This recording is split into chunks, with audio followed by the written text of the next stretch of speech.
Chapter 2. Coming Home from the Dance. It was a cold, clear night, and the village lay under deep snow. Bright, icy stars shone from a dark sky down on the silent whiteness below. Young Ethan Frome walked quickly down the empty, moonlit street. He passed Edie's fine new shop and the Varnum's house with its 2 tall black trees. Below that was the slope of the Corbury Road. On clear nights, this was often full of young people coasting down, laughing and shouting as they went. But there was not a sound from the icy slope as Ethan passed by. Tonight, all Starkfield's life was in a room in the church. Its windows sent yellow light across the snow, and the sound of dance music flowed out into the still midnight air. Ethan hid in the shadows outside the church and looked in through the nearest window. The room was hot, bright, and filled with young men and girls. The music had finished, and people were getting ready to leave. Suddenly, a lively young man with thick black hair jumped into the middle of the floor. He went into the crowd and pulled out a young girl. She was dark-haired and had a bright red scarf around her head. The music started again, and soon the floor was alive with dancing figures. Outside in the cold, Ethan's heart was beating fast. His eyes followed the girl's red scarf and cloud of brown hair as she danced in faster and faster circles. The young man was Dennis Eady, the son of Starkfield's most successful shopkeeper. Dennis's own success with the young women of the village was well known. Ethan watched jealously as Maddie, the dark-haired girl, held Edie's hands and smiled at him with her dark, shining eyes. How can she look at him like that? Ethan wondered unhappily. Doesn't she realize what he is like? Ethan used to walk into Starkfield to fetch home his wife's cousin, Maddie Silver, on the few evenings when some chance of amusement brought her to the village. Maddie had been with the Fromes for a year now. She lived with them in their lonely farmhouse and helped Ethan's wife, Zena, with the housework. Ethan had liked the warm, smiling girl from the moment that she arrived. She brought hope and life and brightness into his home, like someone lighting a fire in a cold room. But she had more than brightness. Ethan found that she loved the beauty of the natural world around them. Here at his side, living under his roof and eating his bread, was someone who felt the same wonder as he did. He could tell her things and show her things, the bright stars in the clear night sky, birds flying over golden fields, the blue shadows of trees on sunlit snow. And he knew that these things gave Maddie and him the same feelings of deep, silent happiness. But now, those feelings seemed so far away. He watched Maddie's laughing face as she flew round and round the room, and he felt lonely and unhappy. Then he remembered a fear that he had tried to forget. His wife was a cold, silent woman who noticed everything, but said very little. Her only real interest was her own ill health. But recently, she had started to complain more and more about Maddie's housework, and to say things which worried Ethan. "I'll need someone to help me when Maddie leaves," she had said suddenly one morning. "Oh, Maddie'll never leave us while you need her," he replied.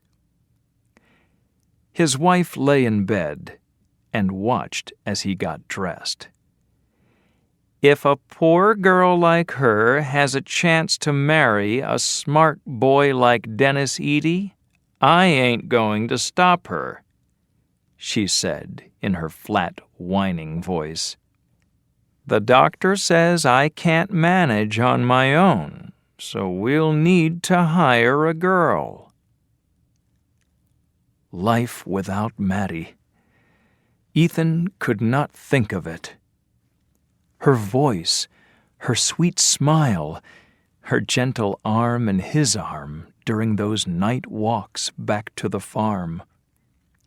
These were the only things which mattered in his world. Had he been stupid to think that Zena would not notice his interest in Maddie?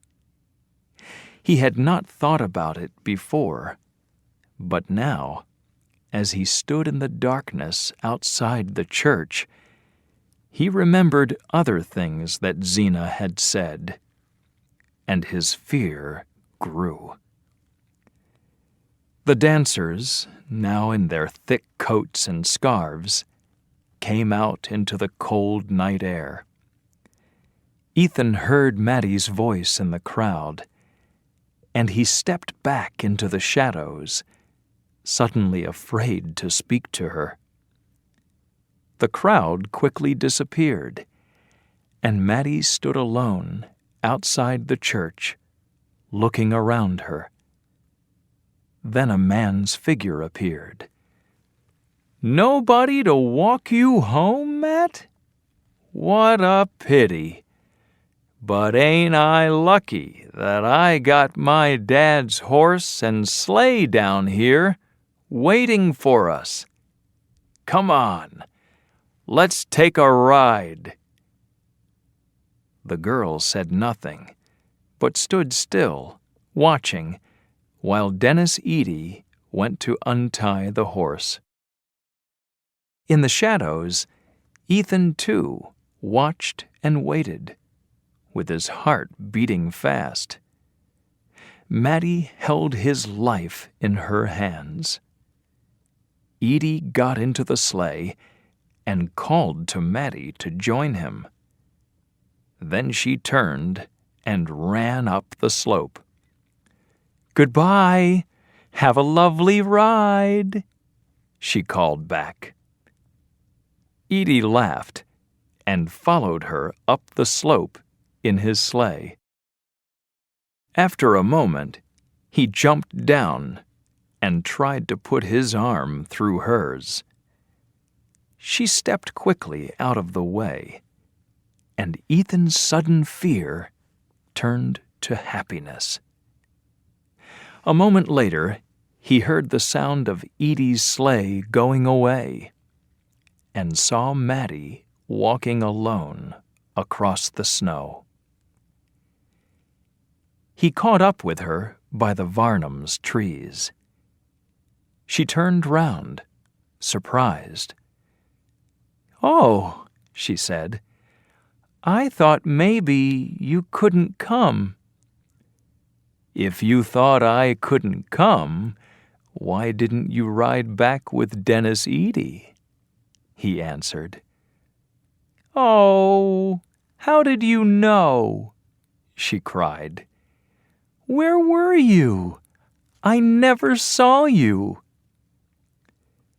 They stood in the dark shadows of the trees, and their laughing voices ran together like water dancing down from the mountains in springtime. He put his arm through hers, but neither of them moved. Ethan wished he could stand there with her all night in the blackness. Maddie took a few steps forward and then stopped, looking down the icy slope of the Corbury Road.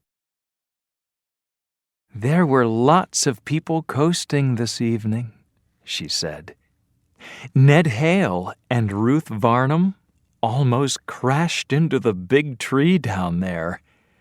It's so dangerous, that tree." "You'd be safe with me, Matt," replied Ethan. "Would you like to come coasting some night? We could come tomorrow, if there's a moon." "Oh, yes! How lovely!" They walked along in silence. But then, all Ethan's jealous fears returned. "I guess it's natural that you're going to leave us," he said at last. "Leave? You mean Zena ain't happy with me? I know I ain't so strong or so smart, but I want to try. I really do." "So you don't want to leave us, Matt?" "Where could I go?" she whispered, almost crying. Her answer made Ethan sad and happy at the same time. They continued their walk with the dark, starry sky above them and the quiet, lonely fields all around. At the entrance to Ethan's farmland, they passed by the Frome graves. Ethan had always felt that the gravestones were looking at him and saying, "We never got out of Starkfield. Why should you?" But now he didn't want to escape. All he wanted was to be with Maddie, and someday to lie under that cold ground with Maddie beside him. Ethan was happy now in his world of dreams. For the first time, he put his arm around Maddie. She let it stay there, and they walked up to the farmhouse. The house was dark and quiet. Zena always went to bed early. On the nights when they came back late, she used to lock up the house and hide the key outside the kitchen door. Ethan felt for the key under the usual stone. "Matt, the key's not there," he said. This had never happened before. They began to look for it in the darkness. Suddenly, there was a sound inside the house. They heard a step on the stairs and saw light under the door. Then the door opened, and Ethan saw his wife. She stood in the dark doorway, a tall, thin woman with a blanket round her shoulders. She held a lamp in one hand, and its light threw strange shadows onto her thin, lined face. She said nothing, and they stepped into the kitchen. It was deadly cold, like a grave. Ethan shook the snow off his boots. "I guess you forgot us," he said, looking at Zena. "No, I just felt too bad. I couldn't sleep." "I'm sorry," said Maddie. "Can I do anything to help, Zena?" No, there's nothing you can do. Zena turned away from her. And why couldn't you shake that snow off outside? She said to her husband. They left the kitchen, and the two women went towards the stairs. If I go up now, Maddie'll see me go into the bedroom with Zena, thought Ethan. And I don't want that. Not tonight. I think I'll stay down here a bit longer. I've got some paperwork to do, he said. What, now? Said Zena. You'll die of cold. Ethan did not answer, but turned back towards the kitchen. Then he saw the look in Maddie's eyes. Was it a look of warning? I guess you're right. It is awful cold down here, he agreed. With his head down, he slowly followed his wife up to their bedroom.